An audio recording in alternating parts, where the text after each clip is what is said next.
Pak Jorong urus masyarakat, urus PBB, urus BPJS, urus mati. Ya kan? Ustadz ceramah, khutbah, mati. Ibu-ibu ke masjid, ngaji, mati. Apa-apa, kasawah, mati. Antaku ada orang yang kasawah nak mati. Jadi kasawah juga apa kasadoya? Ya kan? Ko Islam, ko bunial tu berdiri. Ko Islamnya, ko yang limo. Dia teh limo ko tagak Islam tu. Model ko Islamnya. Bukan yang limo ko yang Islam. Yang disebut Islam bukan yang limo ko saja, tapi dia tehnya lebih gadang dari itu. Bunial Islam didirikan di atas 5. Ko Islam, ko yang limo tu. Mayang limo syahadatu an la ilaha illallah wa anna Muhammadar Rasul. Pertama bersyahadat. Ustaz, ambo kan tak pernah bersyahadat tuh. Kalau orang kafir masuk Islam bersyahadat. Kami baca Ustaz. Awak kok Bapak Ibu baru lahir diazankan dia apa awak? Allahu Akbar. Asyhadu an la ilaha illallah. Asyhadu an la ilaha illallah. Kalian perlu sini komatkan Allahu Akbar. Asyhadu an la ilaha illallah wa anna Muhammadar Rasulullah. Ada bilang diazankan juga. Maka kalimat azan yang dibacuan de ayah kata anaknya ketika anaknya lahir, inilah yang membuat anak itu Islam. Tak perlu lagi dia baca syahadat. La Islamnya langsung. Apa dia maknya la Islam, apanya la Islam puluh. Yang kedua, mendirikan sholat. Yang pertama syahadat Allah, yang kedua sholat, yang ketiga zakat, yang keempat puasa, yang kelima haji. Lado yang 5 kok baru Islam dia. Pada itu Bapak Ibu. Ini orang banyak menganggap Islam itu yang 5 kok saja. Nyola bersyahadat, nyola sholat, nyola zakat, nyola puasa, nyola haji, muncungnya bangun jamnya.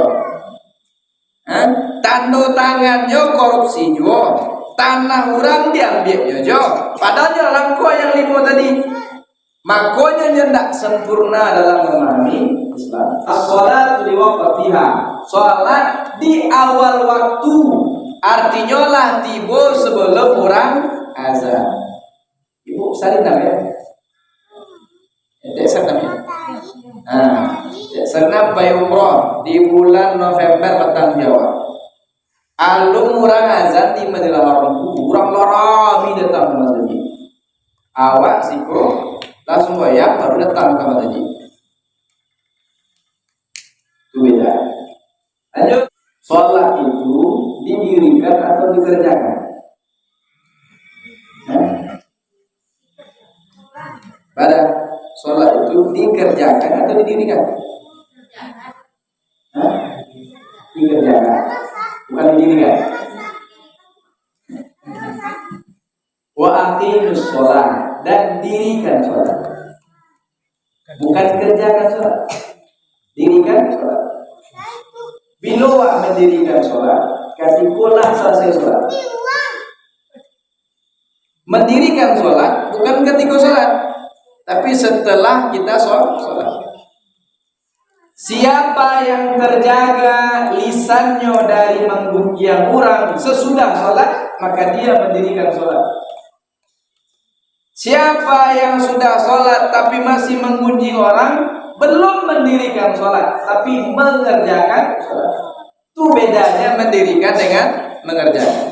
Sedangkan perintah dalam Al-Quran, aqimis sholat, dirikan sholat, bukan kerjakan. Dirikan sholat. Ustaz, awalnya sholat subuh berjamaah, zuhur berjamaah, asar berjamaah, maghrib berjamaah, isya berjamaah, tapi muncul masih subuhnya menggunjang orang, berarti masih tahap mengerjakan, belum mendirikan. Jadi bila mendirikan sholat Pak Jorok, setelah kita sholat. Semakin tajauh diri awak dari dosa, berarti semakin bagus awak mendirikan sholat. Tapi kalau masih bergelimpang menuju dosa, belum mendirikan, tapi mengerjakan. Ustaz, cara mengetahui sholat apa khusyuk apa tidak? Gampang. Cari efeknya kawak sudah sembahyang tuh. Sholat yang khusyuk Pak Jorong itu berefek kawak. Ada efeknya ke badan. Kalau sholat khusyuk berefeknya, efeknya ketika awak kaberang karena tahan. Ketika awak ada niat buruk, tahan awak. Makanya kata Rasulullah SAW, min husnil Islam mar'i tarkuhu ma la ya'lam. Semakin bagus Islam seseorang, semakin sibuk dirinya dengan kebaikan. Nah, itu Pak. Lanjut.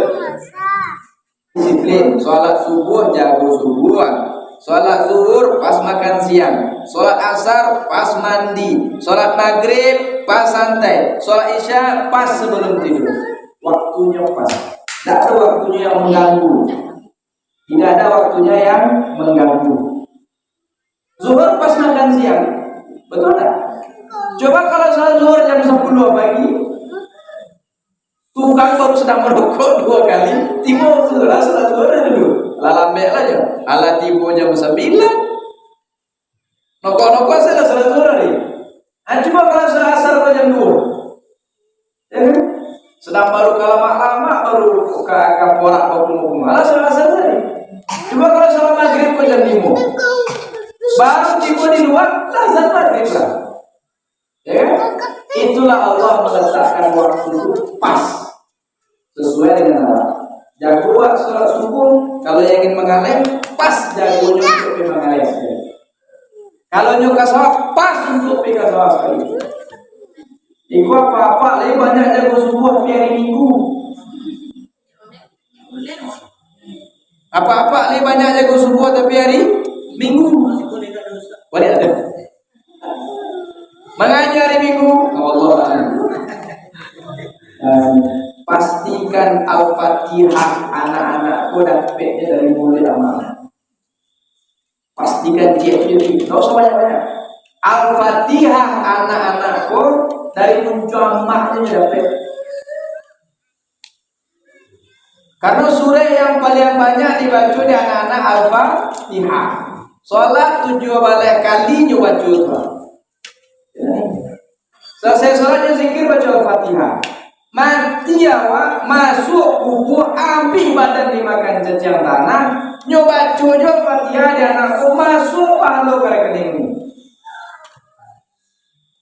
Kau tak mungkin majannya yang lain-lain, minimal Al-Fatihah anak-anakku dari mulut amaknya jangan dari mulut guru. Kalau dari mulut guru, kan guru ini pahalanya dari. Tapi kalau mengaji dialah kah gurunya, pandai sembahyang dialah kah gurunya, dan Al-Fatihah itu dari mulut awak dah.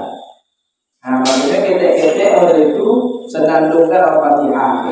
Alhamdulillahirabbil alamin. Boleh Ustaz Malin tadi baca Fatihah mantap. Terus sholat di Masjidil Haram pada. Mudah-mudahan panjang umur merasa bisa dia Allah. Amin. Amin. Nanti ibu. Makanya kecil Nabi Al-Umm madrasatul ula, ibu pendidik pertama untuk anaknya. Usahakan Al-Fatihah. Cie itu saja itu Al-Fatihah. Kalau untuk apa-apa minimal azan anak waktu you awak. Cie itu.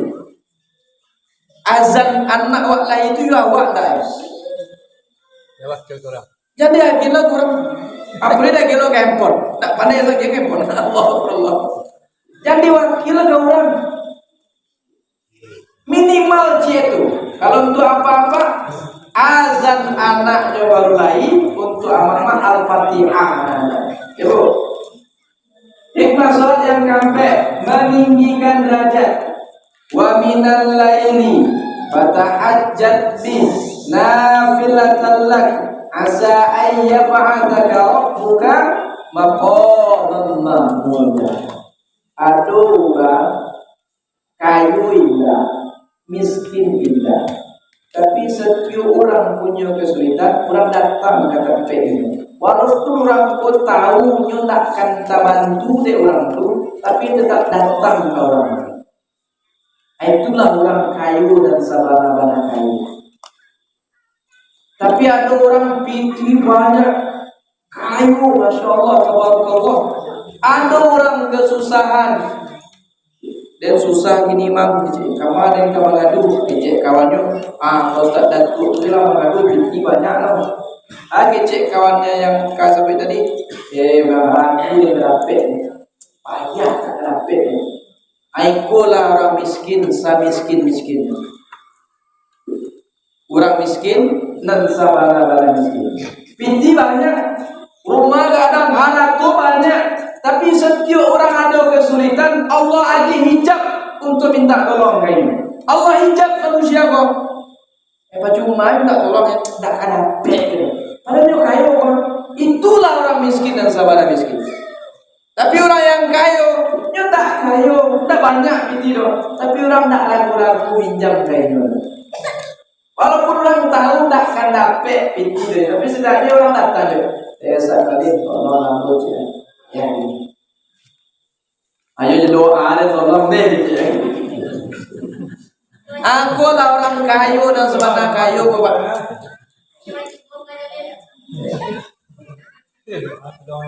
Ini gampangnya menanduan orang kayu, orang miskin. Orang kayu, orang banyak manfaatnya untuk orang lain. Orang miskin, orang yang sakit manfaatnya untuk orang lain. Banyak piti tak bermanfaat untuk orang lain. Timbul masalah, kadang kayu salah. Sogen mas. Alum dijumpa lah payah. Lah timbul dalam kapal itu payah. Saya mendatangkan payah itu Allah Subhanahu wa ta'ala. Allah hijab kebaikan darinya untuk orang lain. Alhamdulillah, alhamdulillah. Jadi ini kalau tipu orang pinjam binti kawan, aku pernah 2019 ya, aku gaji 1 juta bulan, istri tak lama aja. Datang jemaah Masjid Nurul Ustaz, anak aku lulus TNI itu, aku butuh binti yang TNI juta. Banyak pada kerjaan, pinjam Ustaz dia begitu. Aku orang buka dompet sebalik. Dan ikuat ATM modal. Ko ada lagi dari 1 juta biji ambil udah ke satu-satu saja. Ustaz jamu itu mana Ustaz? Makin ini kalau sak bantu berdoa Ustaz. Orang kita ya Allah, agilah udah aku video 40 juta ya Allah. Saya doa aja sana ke sini. Padahal orang kaya banyak di situ. Dari situ memahami Bapak Ibu. Kayu dan miskin itu bukan dari ayam bakunya, tapi ayam lagi orang. Semakin banyak lagi orang, itulah orang kayu saudara kayu. Boleh Ustaz Malin Yasir mungkin tak bisa lagi binti. Boleh Pak Jorok mungkin tak bisa lagi binti orang. Tapi nyobiatnya acara itu, terasa manfaat.